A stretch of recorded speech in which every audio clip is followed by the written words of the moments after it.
Hello, welcome to Writing Effective Meeting Agendas.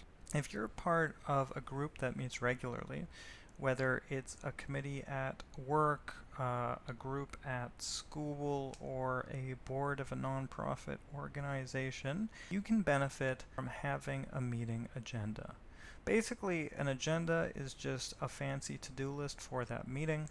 It helps you stay on track, stay focused, make sure you got done what you were supposed to get done at that particular meeting. With that being said, although it's just a to-do list, there are many little things you can do to make the agenda more effective, to make it a more useful tool to help you get done what you need to get done. I'm going to take you through this template as well as a few other resources in this document. You can find it linked below this video. So the first thing to do in an agenda is to put the name of the group that you're meeting with, the date and time you're meeting, the location, and the meeting number in case this is part of a series of meetings. The reason you do this is to make sure that you have a record to inform future meetings. In case 1 year, 2 years, 3 years down the road, people who are part of this group, once you're long gone, they can look back and say, oh, that's what they talked about at that meeting, that's what they decided, that's what they discussed. And it becomes much easier to look for that kind of vital information. The agenda has 3 parts. It has the list of items you plan to talk about, their names. It has the names of the people who are responsible for leading the discussion. They may not be the only ones speaking, but they are the person responsible for making sure the discussion happens. And thirdly, how much time each item will take. Now, often you can put a time and in the meeting it'll go over. That's not a problem. The point of putting the time is to, 1, give you an idea of if you run past the 10-minute mark here, you know that time is going to have to be taken away from here. 2, gives people reading the agenda an idea of how long things are going to take. So if they only need to be here for 1 or 2 items, gives them a general indication. On 3, it gives you an opportunity to check in. So if it does go over, let's say 15 minutes, at the 15-minute mark, you know you have to turn to the group and say, do we want to go over the 15 minutes that we allotted for this item? So I think it was Roosevelt who said, plans are terrible, planning is great. That's basically what's going on here. There are these 3 elements, and the most important are the list of the items themselves. The simplest agenda will just have these. Probably the second most important is the time allotment, and the third most important is who's going to speak to them. You'll notice I've also added sections to the meeting. These sections, they can perform different functions. They give you a sense of where you're at in the meeting. They make it easier to write future agendas, so you kind of know, okay, that's what goes in that section, that's what goes in this section, that's what goes in that section. They also are just more professional looking. It shows you took more care to think about the meeting, crafting the meeting, which if you're, for example, on a nonprofit board and you're trying to instill a sense of professionalism in new directors, these little things matter. Now, I'll speak to how I've structured this meeting. As I'll discuss a little later, there are many different ways to structure a meeting, and this is just one of them. So the first and probably the most common element of any agenda is the opening matter. This is the stuff that's always going to be there. It's almost rote, although it doesn't have to be, but these are standard items on any given agenda. Information items include those items that you don't need to discuss. You just need somebody to give a report, and then maybe if people have questions to clarify, there will be an opportunity for questions. It's mainly a one-way street from the speaker to the other members of the group. Decision items, on the other hand, are meant to be collaborative. They're discussions. Some decision has to be made. There needs to be some kind of outcome, some vote at the end of it, perhaps. The reason it's important to distinguish between these two is decision items naturally tend to go on longer. One, you want to assign more time to them, and two, you want to be ready for them to go over the time you assigned. So that will affect where you put them in the agenda. The other thing is it gives people a sense of expectation. So if, for example, you're dealing with a financial report and one member seems to be under the impression that this is up for debate, when in fact it's just an information item, you really want to clarify that so you don't waste time and you don't frustrate members who think they're there to do one thing when they're really there to do another thing. And finally, closing business. This is another area to put stock items, standard items that will most likely be on every meeting agenda. So let's go through what those items actually are.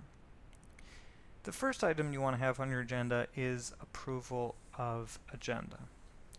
Now, this is an opportunity to touch base with everyone. I mean, ideally, the agenda should have been sent out before the meeting, and they should have had an opportunity to contribute, to add, take away. But in the real world, people don't always read the agenda ahead of time. So this is another opportunity to walk people through what's going to happen at the meeting, set expectations, explain the purpose of the meeting, and give them an opportunity to say, well, oh, you missed this, or you know, that's an important item, but Joe isn't here, so I don't know if we can really talk about that now. Or I need to go early, so can you move that item up? Although this seems like a bit bureaucratic to have it, it's actually an important discussion to have.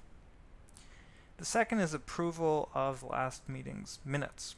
You want to be taking a record of what's going on at each meeting, especially the decisions that were taken. And at future meetings, it's an opportunity for the people who were at the earlier meetings to say, yep, that's what happened. You did a good job of capturing discussion. In some jurisdictions, it can even be legally required that the chair or whoever is responsible for the group sign on confirming this is really what happened. So it's just an opportunity for additional accountability for people to reflect on what happened at the last meeting. So again, it can be very rote, but it can also be a quick way to build institutional memory, to build greater accountability in your group.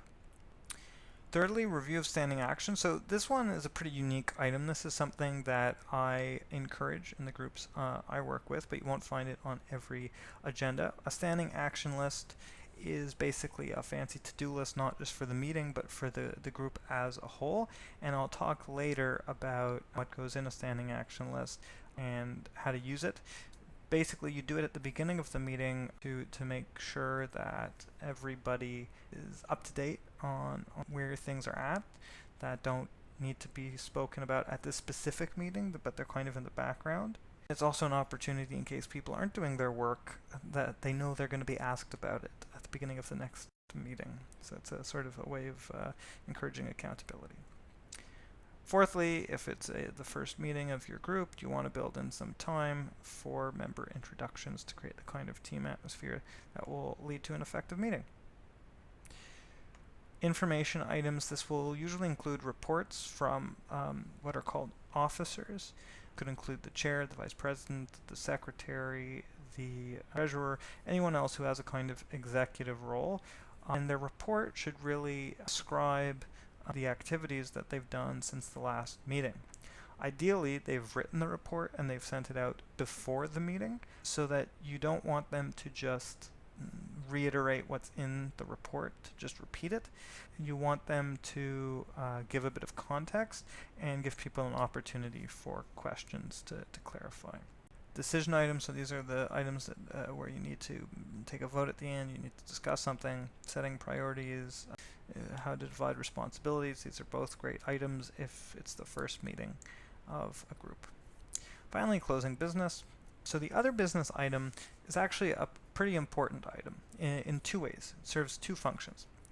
The first function is that throughout the meeting, people might raise things, and the chair or other members might think, you know, that's a really good point, but we don't have time to talk about that right now. We need to make a decision about setting priorities or dividing up responsibilities. So what we're going to do is we're going to park it. We're going to put it to the side. And if there's time at the end of the meeting, then we'll talk about it. And so that's why there are these sub-points under other business. Your chair or your secretary should be keeping track of these items that we said, yeah, if we have time, we'll discuss it at the end. The other place you can put items like that is in a forward agenda, which I'll talk about a little later. The other role that the other business item plays to basically go around the table, assuming you're sitting. Some people like to have standing meetings, but I'll assume you're sitting. To go around the table and check in with people. Were there any questions that didn't get answered? Anything you wanted to bring up that we didn't get a chance to discuss? This is more than just an opportunity to make sure you didn't miss anything. This is an opportunity to create a kind of participatory atmosphere for your group. Inevitably, you'll have members of your group who won't voluntarily speak. They aren't extroverted.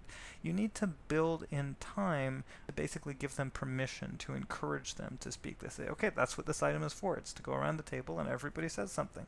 That makes it much easier for otherwise introverted people to say, okay, I have permission to speak. I can speak now. So that's an overview of the agenda. A few notes. As I mentioned earlier, this is just one way to divide things up. Depending on how many items, subcommittees, officers, how you're organized as a group, you might divide things up in a completely different way. You might put the most urgent items up front and the less urgent items down below. You might put the most interesting items at the end, so people stick around. There are different strategies for how to organize your meeting agenda. I also want to introduce you to a concept called consent agendas.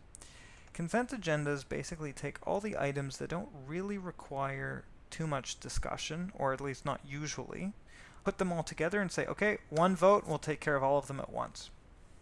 Unless somebody has a concern, in which case we'll break them up and we'll deal with the items separately. So the pro of using a consent agenda for some items is that it speeds up the meeting. The con is that it creates some barriers. Nobody wants to be the person to slow down the meeting. It creates some barriers for people to raise what could be important discussion points. Now, the final point I want to discuss is the chair's agenda. So the agenda we looked at was an agenda that will go out to everybody, to all the members. It's meant to help them participate better in the meeting. Now, the person who is running the meeting, that person's often called the chair, the person who's running the meeting can have a slightly different agenda with a bit more detail. A bit more detail on each item, a bit more detail about what they specifically want to say, and what they specifically want to accomplish. So maybe it's taking a vote, maybe it's confirming that everybody understands a certain report, but in keeping the goals in mind, it becomes a quick reference guide for them to make sure the meeting is on track. So here's an example of an annotated agenda, or a chair's agenda, whatever you want to call it. It's basically the same with a few differences. At the top, it includes who you expect to be there and who you don't expect to be there. This helps the chair know when to start. If they're expecting, oh, we're still expecting a couple people within the next few minutes, then we'll wait. But if we're not, then why waste time? You want to have an idea of the overall purpose of the meeting, and this is a great way to start off a meeting. It gives people a clear idea of why they're there, makes people realize that this isn't just a waste of time, and it concentrates people so that when the chair during the meeting says, you know, that's a very interesting point, but it's not why we're here, it isn't out of the blue. Now, when it comes to the agenda part itself, basically what you're adding are some information points, like these sub-bullet points, and then outcomes, so what it is you want to get done. Everything else is basically the same. At the bottom, and I mentioned earlier that I talk about this, you have a forward agenda. A forward agenda consists of items that you didn't have time to talk about in the meeting, so you commit to talking about them at future meetings. And this makes it easier for the chair later on, when they're writing the next meeting's agenda, to basically just look back and say, okay, this is the leftover stuff, this is the stuff people raised and we couldn't deal with. That'll be the first stuff I put on next month's agenda. So finally, I just want to close with the standing action list. So this is something I encourage people to discuss at the beginning of meetings after you've talked about the agenda and the minutes. And basically, it just includes all the tasks that the group has committed to doing in past meetings and in between meetings, who said they would do it, when expect to do it by, what the current status of each item is, and any other commentary. Going through it, and it may seem tedious and it may seem like it takes a lot of time, but groups get better at this as they build in the habit of looking at the standing action list. It's basically an opportunity to go really quickly. We said we'd do this, we said we'd do this, we said we'd do this. Where is it at? It's also a really great indicator of whether or not the group has taken on too much, whether an individual has taken on too much, whether a group is consistently meeting or missing deadlines. It puts it all in one place so people can see it on paper, and this way it helps to make sure that groups don't bite off more than they can chew, that they don't let things slip through the cracks. So there you go. That's a basic introduction to writing effective agendas. The resource is just below, and feel free to contact me if you have questions about writing an effective agenda.